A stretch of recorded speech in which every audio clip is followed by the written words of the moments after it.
வணக்கம். ஆக்சுவலா இந்த வேர்ட் வந்து திரு ரஜினிகாந்த் அவர்கள் வந்து சொல்லியிருந்தார். அதாவது காலம் வந்து பேசாது, ஆனால் காத்திருந்து பதில் சொல்லும் அப்படின்னு சொல்லிட்டு. எனக்கு வந்து இது ரொம்ப ரொம்ப பிடிச்சது. அதாவது என்னோட இதுலயே நான் ஒரு ஆன்மீக பயணத்தில் வந்து ரொம்ப பெரிய ஒரு டார்ச்சர் வந்து அனுபவிக்கும் போது லாஸ்டா நான் வந்து சொல்லிட்டு முடிச்சது என்ன அப்படின்னு கேட்டிங்கன்னா, நான் என்ன சொன்னேன் அப்படின்னா, காலம் பதில் சொல்லும் அப்படின்னு சொல்லிட்டு முடிச்சேன். இந்த பிராக்கெட்ல உள்ளது சொல்லலை, ஷார்ட்டா முடிச்சேன். அதாவது காலம் பதில் சொல்லும் அப்படிங்கிற மாதிரி விட்டேன். ஏன் அப்படின்னா, அதாவது ஒரே ஒரு பொண்ணால வந்து அந்த அளவுக்கு துன்பப்பட முடியுமா அப்படின்னா, நிச்சயம் முடியும் அப்படிங்கிறதான் என்னோட இதா இருக்கும். ஏன் அப்படின்னு கேட்டிங்கன்னா, இந்த மாதிரி சைக்கோ இவங்கலாம் எப்படின்னா ஒரு விதமான ஒரு சைக்கோ, என்ன சொல்றதுன்னே தெரியல, சைக்கோபேத் மாதிரின்னு கூட வச்சுக்கலாம். அதாவது அவங்க கருத்தை வந்து அவ்வளோ வந்து ரொம்ப திணிப்பாங்க. அதுவும் இல்லாம தவறா அதான் வந்து ஒரு இல்யூஷன்ஸ், ஒரு மாயைக்குள்ள கற்பனையாக என்ன பண்ணுவாங்கன்னா, இருக்கிறத வந்து இல்ல அப்படிம்பாங்க.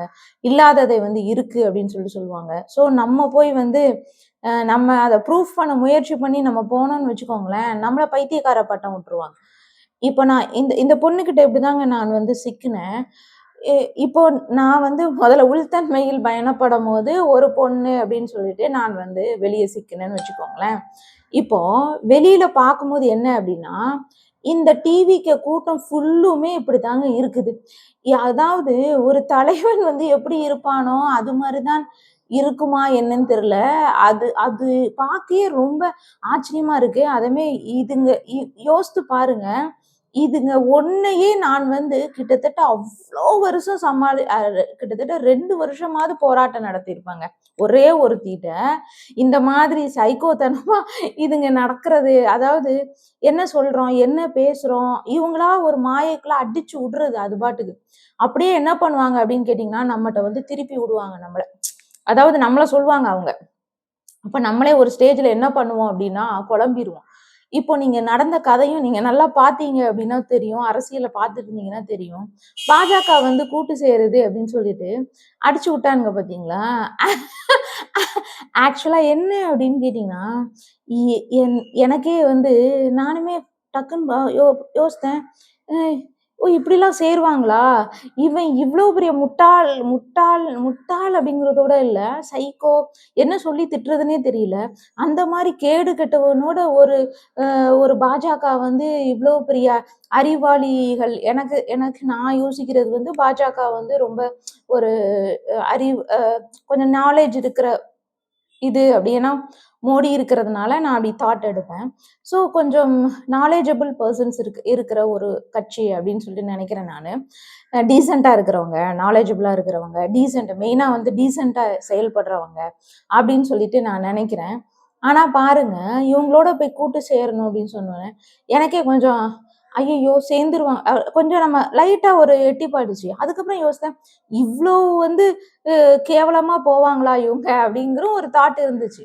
ஆனா எனக்கு வந்து இல்ல. அப்ப ஏன் வந்து மீடியாஸ் பணம் எல்லாம் குடுத்து வாங்கி, இவனு வேலையே என்னன்னா, மீடியாஸ் பீப்பிள ஃபுல்லும் பணம் குடுத்து வாங்கி வச்சு, இஷ்டத்துக்கு வந்து அவங்கள வந்து உலவ விடுறது.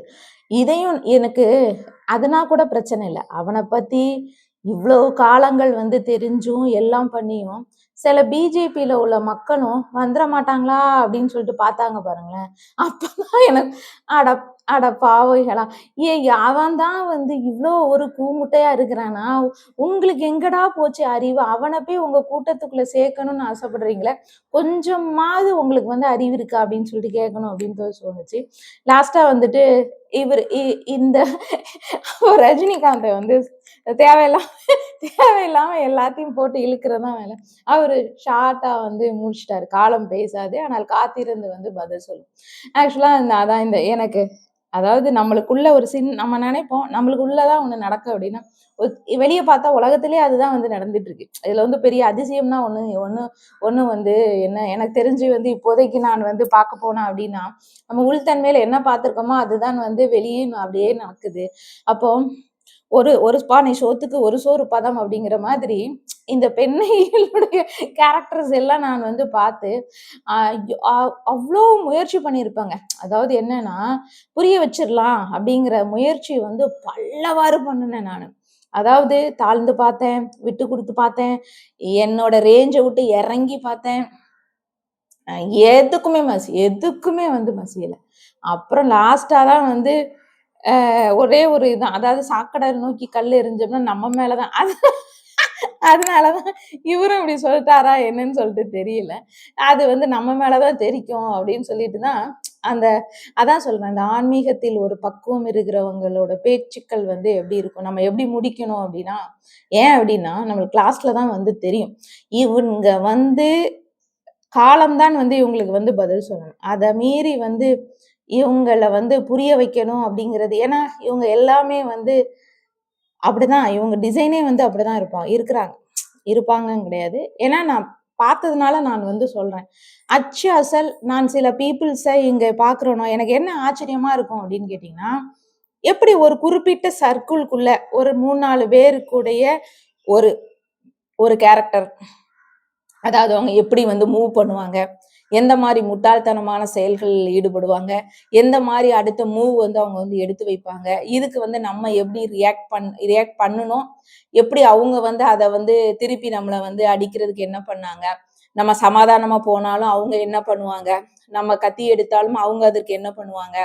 ஸோ இது வந்து நான் வந்து படிச்சேன்ல. ஆச்சரியம் எனக்கு என்ன எப்படி இருக்குன்னா, இததான் வெளியும் வந்து நடக்குது. அப்படியே இருக்கு.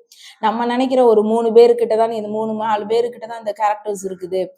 ஸோ இவங்க இவங்க இவங்க மட்டுமே வந்து நம்ம வந்து நம்ம பார்த்துக்கிட்டே இருக்கிறோம். ஒரு ஒரு டைம் உள்ள பார்க்கும்போது நம்மளுக்குள்ள ஒரு சர்க்கிள்குள்ள தான் நம்ம பார்க்குறோம். ஆனா இப்ப வெளிய பார்க்கும்போது தான் தெரியுது. இந்த 3 பேர் மாரி இந்த விஜய் கட்சியில இருக்கிற அத்தனை பேர் இருக்கிறாங்க. இது திமுக அதுக்கு மேல. சரிங்களா?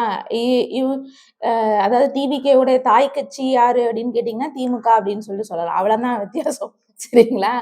இவங்களுக்குள்ள வந்து ஒண்ணுமே வேற எதுவும் சொல்றதுக்கு வந்து இல்ல. அந்த மாரி தான் வந்து இருக்குது. ஏன்னா ட்ரெயின் அப்பே வந்து அதுதான். ஃபுல் அண்ட் ஃபுல் வந்து பக்கா ட்ரெயின் அப் வந்து இதுங்கிட்ட இருந்து எடுத்த அரசியலோடைய சாராம்சம் தான் ஃபுல் அண்ட் ஃபுல் வந்து டிவிகேல இருக்கு. ஆனா என்ன அப்படின்னா, அதோட மகா மகா கீழ்த்தரமான செயல்கள். ஸோ நானும் எவ்வளவோ கன்வின்ஸ் பண்ணி எவ்வளவோ பண்ணேன். மறைமுக தாக்குதல் அப்பப்பப்பப்ப அவ்வளோ இது பண்ணி லாஸ்ட்டா வந்து நான்டா எனக்கு வந்து சீன் ஆயி போச்சு. அப்பால அப்போ சாத்தானேன்னு சொன்னாலும் எதுக்கும் போவாது, என்னமும் பண்ணாது. லாஸ்ட்ல நான் முடிச்சது என்ன அப்படின்னு கேட்டீங்கன்னா, காலம் பதில் சொல்லும் அப்படின்னு சொல்லிட்டு முடிச்சேன். ஆனா என்ன அப்படின்னு கேட்டீங்கன்னா, இப்ப நான் ஏன் சொல்ல வந்தேன்னா, இப்ப டாபிக்கே அதுதான். காலம் இவர் சொல்லியிருக்கிறார்ல, காலம் பேசாது. ஆனால் காத்திருந்து பதில் சொல்லும். நிச்சயமாக பதில் சொல்லிச்சுங்க. இப்ப நான் அத சொல்லத்தான் நான் வந்தேன்.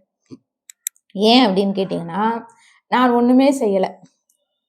அதாவது போராடி பார்த்தேன், எதிர்த்து பார்த்தேன், சமாதானமா போய் பார்த்தேன், எவ்வளவோ பண்ணி பார்த்தேங்க. லாஸ்ட்ல இந்த ஒரு வார்த்தைய நான் முடிச்சதுக்கு அப்புறம் நான் எதுவுமே பண்ணல. காலத்துக்கிட்டம் வந்து சரணாகதி அடைஞ்சவங்க நீங்க என்ன நினைச்சாலும் சரி, அதிசயம் நடந்தது பாருங்க. திருப்பி அடிச்சதை வந்து அதுக்கப்புறம் துண்ட காணும், துணிய காணும்னு சொல்லிட்டு ஓட விரட்டிச்சுங்க. நான் விரட்டல, காலம் விரட்டிச்சு. பதில் வந்து அப்படி சொல்லும். இந்த மாதிரி ஆட்களுக்கெல்லாம் காலம் வந்து ஏன் அப்படின்னா நான் ஆல்ரெடி இதை வந்து பார்த்துட்டு இதுக்கான ரிசல்ட்டையும் வந்து நான் வந்து பார்த்துருக்கேன். இப்ப இவரும் இதை சொல்லியிருக்காரு அப்படின்னு சொல்லும் போது இதோட விளைவுகள் வந்து அவங்க எப்படிலாம் வந்து எடுத்தாங்க. நான் தான் சொல்றேன், ஒரு பானை சோத்துக்கு ஒரு சோறு பதம் அப்படிங்கிற மாதிரி ஒரு விஷயம் வந்து ஆல்ரெடி வந்து நடந்த இதைதான் வந்து வெளியே வந்து இப்போ வந்து நடக்குது. வெளியே நடக்கும்போது இவங்க எந்த மாதிரி வந்து இந்த செயல்கள் எல்லாம் செஞ்சுட்டு நம்ம லாஸ்டா வந்து காலம் பதில் சொல்லும் அப்படின்னு சொல்லிட்டு நம்ம ஒரு ஒரு இதை நம்ம முடிக்கும் போது என்ன நடக்கும் அப்படின்னு கேட்டீங்கன்னா, இயற்கை பிரபஞ்சம் பயங்கரமா பதில் சொல்லும். இதை நான் வந்து அனுபவபூர்வமாக நான் வந்து சொல்கிறேன். ஒரு மனிதனுக்கு அனுபவம் அப்படிங்கிறதா ரொம்ப ரொம்ப முக்கியம். ஃபர்ஸ்ட் நான் இதை சொல்லிட்டு முடிக்கும் போது கூட நான் ரொம்ப பெயினோட தான் நான் வந்து முடிச்சேன். வலி வலி வலி வலி வலி அவ்வளோ ஒரு மன வேதனையோட தான் நான் வந்து இருந்தேன். ஆனால் காலங்கள் போக போக காலம் பதில் சொல்ல ஆரம்பிக்கும் போது பாத்தீங்கன்னா பயங்கரமான விளைவுகளை வந்து சந்திக்க நேர்ந்ததுங்க. அது வந்து மிராக்கிளா வந்து நடந்தது. நானே ஆச்சரியப்படுவேன். எந்தெந்த வார்த்தையை நீங்க என்ன நினைச்சாலும் சரி, இது வந்து அப்படியே எனக்கு வந்து அதிசயம் நடந்தது. எந்தெந்த வார்த்தையை வைத்து என்னை வந்து அவள் ஏசினாளோ, என்னை வந்து கொச்சைப்படுத்தினாளோ, என்னை அவமானப்படுத்தினாளோ, அத்தனையும் இந்த காலம் அவளுக்கு பல மடங்காக திருப்பி குடுத்துச்சு. புரியுதுங்களா? இப்போ ஒரு கைய வந்து நீ வந்து அவங்கள நோக்கி நீட்டுனேன்னா, 3 கை உன்னை நோக்கி வரும் அப்படின்னு சொல்லிட்டு சொல்றாங்கல்ல. அதான். ஒரு கையை நோக்கி அவ என்னை நீட்டுனது, காலம் பதில் சொல்லும் அப்படின்னு சொல்லிட்டு நான் விடும்போது என்ன அப்படின்னு கேட்டீங்கன்னா, அதுனா வந்து எனக்கே எப்படி இது வந்து நடக்குது? ஒவ்வொரு வார்த்தைங்க. ஒவ்வொரு வார்த்தைக்கும் பதில் சொல்லுச்சுங்க.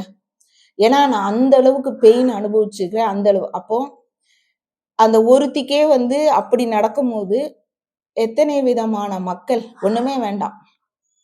எனக்கு தெரிஞ்சு வந்து 41 பேர் போதும் அப்படின்னு நினைக்கிறேன் நானு. இவனோட கட்சியை வந்து வீழ்த்துறதுக்கு வந்து இப்ப அவளை வந்து எனக்கு வந்து காலம் எப்படி பதில் சொல்லுச்சு அப்படின்னு கேட்டீங்கன்னா, நான் ஒருத்தி தான் அழுதேன். ஏன்னா எனக்கு யாரும் சப்போர்ட் வரல. நான் மட்டுமே கதறினேன். எல்லாரும் அந்த இருளுக்கு தான் வந்து சப்போர்ட் பண்றாங்களே ஒழிஞ்சு, வெளிச்சத்துக்கு வந்து சப்போர்ட் பண்ண யாருமே வரல. ஏன்னா வெளிச்சம் இவங்கள பொறுத்தவரை பயங்கரமானது. இருள் தான் அவங்களுக்கு ஈசியஸ்ட் வே. ஸோ அவங்க இருளுக்கு தான் வந்து அனைவரும் சப்போர்ட் பண்றாங்க. பட் நான் வந்து வெளிச்சம் அப்படிங்கிறபோது என்னோட உண்மை தன்மையில் நான் ரொம்ப ஸ்ட்ராங்கா இருந்தேன். காலம் வந்து பல மடங்கு பதில் சொல்லுச்சு. இப்போ அதே இதுல என்ன அப்படின்னு கேட்டீங்கன்னா, இதே குவாலிட்டீஸ் இதே இதுல இப்போ நான் சந்திச்ச ஒரு 3, 4 பேருடைய அத்தனை உடைய குவாலிட்டியும் இப்போ விஜய் டிவிகே கட்சி மொத்தமும் வந்து இருக்கு. அதாவது தலைவன் எவ்வளியோ தொண்டர்கள் எல்லாத்துக்குமே அப்படி பிரதிபலிக்குது. எல்லாமே ஒரு சைக்கோபேத் மாரி இருக்கிறாங்க. ஆனால் அந்த ஒருத்தர் அழுறதுக்கே வந்து ஒருத்தரை துன்பப்படுத்துறதுக்கே வந்து இவ்ளோ அடி கிடைக்கும்போது 40 பேரோட மரணங்கள் இவனுக்கு வந்து எப்படி பதில் சொல்லுங்கிறத நீங்களே பொறுத்திருந்து பார்ப்பீங்க. நிச்சயமாக வந்து பார்ப்பீங்க. நான் ஆணித்தரமாக அடிச்சு சொல்றேன். ரொம்ப பயங்கரமா தான் இருக்கும் இது. ஏன் அப்படின்னா பிரபஞ்சம் அந்த அளவுக்கு ஆற்றல் மிக்கது. இறை அந்த அளவுக்கு பவர்ஃபுல்லானது. நடந்தது. அதனால தான் நான் வந்து இதை தெளிவாக ரொம்ப ஸ்ட்ராங்கா வந்து நான் வந்து சொல்றேன். நிச்சயமாக காலம் வந்து பதில் சொல்லும்.